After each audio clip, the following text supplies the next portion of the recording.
kids-tory-toon. Like, share, and subscribe.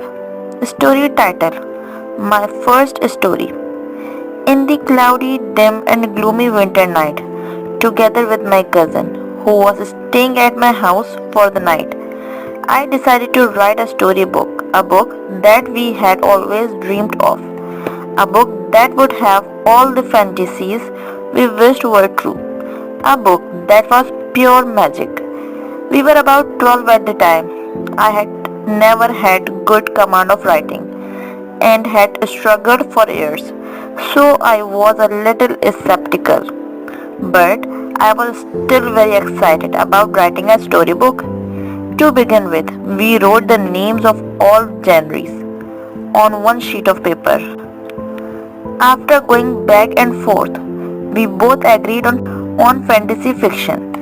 After dinner, we started writing the story. I got my new writing journal, some paints, colors, pencils, and markers. After that, we started brainstorming. We discussed the whole story and wrote suggestions on another sheet. It was then time to create the cover design, and since our story was about magic, fantasies, fairies, prince and princess, we wanted the cover to be as magical as possible. For the cover, I drew a princess and a prince, both wrapped in glitter. Thanks to glitter glue, the princess wore a long floral maxi with puff sleeves and gold jewelry with glass slippers. Her hair was super long, which was half braided and curled at the end. The story began with a girl named Stella who was on an excursion with her friends.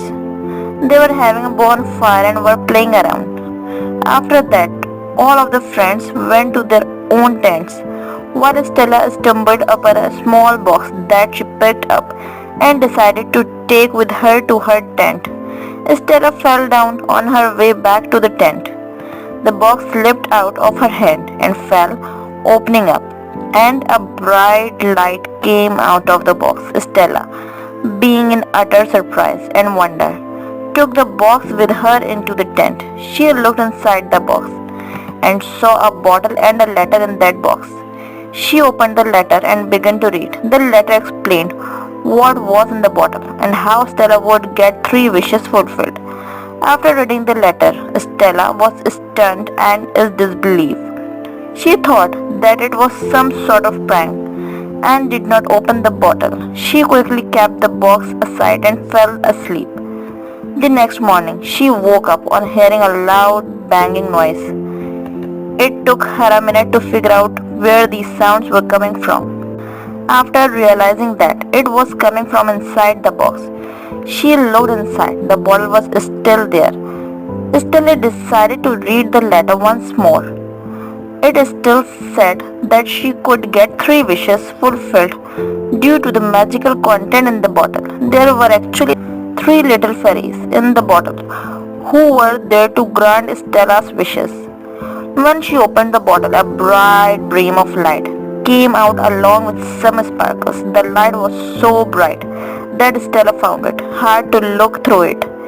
After a while, the light became dim, and then Stella was amazed to see the sparkling little creatures flying in front of her, looking absolutely adorable.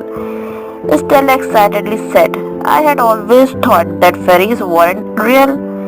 The fairies told Stella that each one of them can fulfill one of Stella's wish, but after fulfillment of the wish, she will never see them again. Stella went back home after the trip and took this box with her. She decided not to use her wishes and to have the fairies by herself for the rest of her life. After a few days, Eid arrived. It was the night before the Eid. Her tailor had messed up her dress and she was so sad and worried about what she would wear the next day on Eid. Stella wished she had the most beautiful dress for the Eid. After hardly 5 minutes, there was a knock on the main door of her house. When Stella opened the door, there was a box outside the house with the fairy sticker on it. Taking the box, Stella went to her room and quickly checked the magic bottle inside the box she had found on her trip. Stella only found two fairies inside.